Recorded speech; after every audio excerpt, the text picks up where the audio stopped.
ನೊಂದಚಾಲಕರ ವೇದಿಕೆ ಜಯನಗರದಿಂದ ಸಚ್ಚಿದಾನಂದ. ಪ್ರತಿ ಸರಿ ನಾವು ಎಮರ್ಜೆನ್ಸಿಗೆ ಮಾತ್ರ ವೀಡಿಯೋ ಮಾಡಾಕ್ತಾಯಿರ್ತೀವಿ ಫೇಸ್ಬುಕ್ಕಲ್ಲಿ. ಸುಮಾರು ವೀಡಿಯೋಗಳು ನೋಡಿರ್ತೀರ. ನಾವು ಎಮರ್ಜೆನ್ಸಿನೂ ಏನಿದೆ ಚಾಲಕರಿಗೆ ಎಮರ್ಜೆನ್ಸಿ ಕಷ್ಟಕ್ಕೂ ಸ್ಪಂದಿಸ್ತೀವಿ.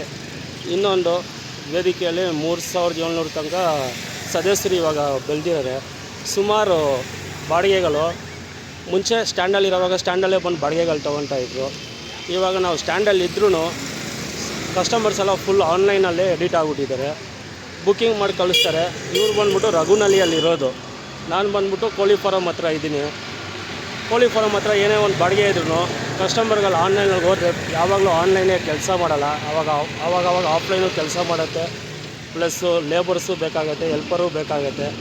ಹಂಗಾಗಿ ನಮ್ಮ ವೇದಿಕೆಯಲ್ಲಿ ದುಡಿಮೆ ದೇವರು ಅಂದ್ಬಿಟ್ಟು ಒಂದು ಪ್ರಾಜೆಕ್ಟ್ ಮಾಡಿದ್ದೀವಿ.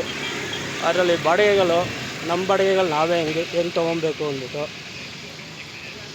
ಗ್ರೂಪಲ್ಲಿ ಇವಾಗ ಹೆಂಗೆ ಎಮರ್ಜೆನ್ಸಿ ಅಂದ್ಬಿಟ್ಟು ಪ್ರಾಬ್ಲಮ್ ಬರುತ್ತೆ ನಮ್ಗೆ. ಅದೇ ಥರ ಈ ರಘುನಳ್ಳಿಯಲ್ಲಿ ಏನೋ ಬಾಡಿಗೆ ಇದ್ದರೆ ನಮ್ಮ ಮಲ್ಲೇಶಣ್ಣ ಅವ್ರು ಮೆಸೇಜ್ ಹಾಕ್ತಾರೆ. ಜಯನಗರ ಕೋಳಿ ಫಾರಮ್ ಕಡೆ ಏನೋ ಬಾಡಿಗೆಗಳು ಬೇಕು ಅಂದರೆ, ಗಾಡಿಗಳು ಬೇಕು ಅಂದರೆ ನಾವು ಗ್ರೂಪಲ್ಲಿ ಮೆಸೇಜ್ ಹಾಕ್ತೀವಿ. ಆವಾಗ ಬಂದ್ಬಿಟ್ಟು ಏನು ಆನ್ಲೈನಲ್ಲಿ ಬಾಡಿಗೆಗಳು ಹೋಗ್ತಿದೆ ಆ ಬಾಡಿಗೆ ಆಫ್ಲೈನಲ್ಲಿ ನಾವೇ ಹೆಂಗೆ ತೊಗೊಬೇಕು ಅಂದ್ಬಿಟ್ಟು ಅವ್ರು ಪ್ರಾಜೆಕ್ಟ್ ಮಾಡಿದ್ದೀವಿ. ಯಾವುದೇ ಒಂದು ಬಾಡಿಗೆ ಬಂದ್ರೂ ಆ ಬಾಡಿಗೆ ಗ್ರೂಪಲ್ಲಿ ಹಾಕಿದ್ರೆ ಆ ಬಾಡಿಗೆ ಸರ್ವಿಸ್ ಕೊಡೋವಾಗ ನಮ್ಮ ವೇದಿಕೆದು ID ಕಾರ್ಡ್ ಇರುತ್ತೆ. ಪ್ಲಸ್ ಗ್ರೂಪಲ್ಲಿ ಬಾಡಿಗೆ ತೊಗೊಂಡ್ರೆ ಲೈವ್ ಲೊಕೇಶನ್ ಹಾಕಿರ್ತೀವಿ. ಆ ಬಾಡಿಗೆ ಕಂಪ್ಲೀಟ್ ಆಗೋವರೆಗೂ ಗಾಡಿ ಎಲ್ಲಿ ಟ್ರ್ಯಾಕಿಂಗ್ ಇರೋದು ಏನಿರುತ್ತೆ, ನಿಮ್ಗೆ ಆನ್ಲೈನ್ MNC ಕಂಪ್ನಿಯಲ್ಲಿ ಯಾವ ಥರ ಸರ್ವಿಸ್ ಕೊಡ್ತಾರೆ ಅದೇ ಥರನೇ ನಾವು ವೇದಿಕೆಯಲ್ಲಿನೂ ಆಫ್ಲೈನಲ್ಲಿ ಅದೇ ಥರ ಸರ್ವಿಸ್ ಕೊಡ್ತೀವಿ. ಏನೋ ಗಾಡಿಗಳ ಸಮಸ್ಯೆ ಆದ್ರೂ ಎಕ್ಸ್ಚೇಂಜು ಎಲ್ಲ ಭಾಗದಲ್ಲಿ, ಟೋಟಲ್ ಕರ್ನಾಟಕದಲ್ಲಿ ತಮಿಳ್ನಾಡು, ಕೇರಳ, ತಮಿಳ್ನಾಡು, ಮಹಾರಾಷ್ಟ್ರ ಎಲ್ಲೇ ಏನೇ ಆಗಿರಲಿ, ಆಂಧ್ರದಲ್ಲಿ ಗಾಡಿಗಳು ಅಲ್ಲಿ ಏನೋ ಸಮಸ್ಯೆ ಆಯ್ತಂದರೆ ಆನ್ಲೈನಲ್ಲಿ ಸಪೋರ್ಟ್ ಬರೋಲ್ಲ. ಆಫ್ಲೈನಲ್ಲಿ ನಮ್ಮ ಯೂನಿಯನ್ ಕಡೆಯಿಂದ ಗಾಡಿಗಳು ಕಳಿಸ್ತೀವಿ. ಅವ್ರಿಗೆ ಗಾಡಿಗಳು ಕಳಿಸ್ಬಿಟ್ಟು EVA ಬಿಲ್ ಚೇಂಜ್ ಮಾಡಿಸಿ, ಲೋಡ್ ಎಕ್ಸ್ಚೇಂಜ್ ಮಾಡಿಸಿ, ಕಸ್ಟಮರ್ಗೆ ಏನು ಬಾಡಿಗೆ ನಾವು ಸಿಟಿಯಲ್ಲಿ ಕಳಿಸಿರ್ತೀವಿ ಅಪ್ಟು ಹೋಗಿ ಅವ್ರು ರೀಚ್ ಆಗೋವರೆಗೂ ಲೈವ್ ಲೊಕೇಶನು ಟ್ರ್ಯಾಕಿಂಗ್ ನಮ್ಮ ಹತ್ರ ಇರುತ್ತೆ. ನಮ್ಮ ಮಲ್ಲೇಶನ ಒಂದು 2 ಮಾತು ಮಾತಾಡ್ತಾರೆ. ಅಣ್ಣ, ವೇದಿಕೆ ಬಗ್ಗೆ ಏನೊಂದು ತಿಳಿಸಿ. ವೇದಿಕೆ ಏನೂ ಇಲ್ಲ. ಎಲ್ಲ ಕಡೆ ತುಂಬ ಕಡೆ ಎಲ್ಲ ಕಡೆ ದುಡಿಮೆ ದೇವರು ಅಂತ ವೇದಿಕೆನೇ ನಡೀತಾ ಇದೆ.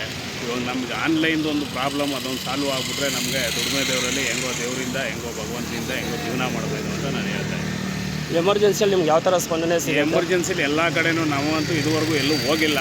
ಒಳ್ಳೆ ಕಡೆಗೂ ಸಿಗುತ್ತೆ. ಒಳ್ಳೆ ಫೋನ್ ಮಾಡಿದ್ರೆ ಸಾಕು, ಇದು ಮಾಡಿದ್ರೆ ಸಾಕು, ಎಮರ್ಜೆನ್ಸಿ ಅಂತ ಲೊಕೇಶನ್ ಆಗ್ತೈತೆ, ಅಲ್ಲಿ ಹೋಗಿ ಎಲ್ಲ ಬಗೆಹರಿಸಿ ಪರಿಹಾರ ಮಾಡ್ತಾಯಿದ್ದಾರೆ. ಅದರಿಂದ ಏನೋ ತೊಂದರೆ ಏನಿಲ್ಲ, ಎಲ್ಲ ಚೆನ್ನಾಗಿ ನಡೀತಿದೆ. ಓಕೆ, ನಮ್ಮದ್ರಲ್ಲಿ ಇವಾಗ ನಿಮ್ಮ ದುಡಿಮೆ ದೇವ್ರ ಬಗ್ಗೆ ಮಾತ್ರ ನಾವು ನಿಮ್ಗೆ ತಿಳಿಸ್ಕೊಡ್ತಾ ಇದ್ದೀವಿ. ಇನ್ನೂ ಮುಂದಿನ ದಿನದಲ್ಲಿ ಇನ್ನೂ ಹಲವಾರು ಯೋಜನೆಗಳೈತೆ. ನಮ್ಮ ರಾಜ್ಯಾಧ್ಯಕ್ಷರು, ನಮ್ಮ ಸಂಸ್ಥಾಪಕರು ಎಲ್ಲನೂ ಒಂದೊಂದು ಯೋಜನೆ ಆಫ್ಲೈನಲ್ಲಿ ಯಾವ ಥರ ನಾವು ಮಾಡ್ಬೋದು ಅಂದ್ಬಿಟ್ಟು ಒಂದೊಂದಾಗಿ ಒಂದೊಂದು ವೀಡಿಯೋಲಿ ತಿಳಿಸ್ಕೊಡ್ತೀವಿ. ನೊಂದ ಚಾಲಕರ ವೇದಿಕೆಯಿಂದ ಸಚ್ಚಿದಾನಂದ ಮತ್ತು ಮಲ್ಲೇಶ್ ಅವರು ಎಲ್ಲರಿಗೂ ತುಂಬ ಹೃದಯ ಧನ್ಯವಾದಗಳು.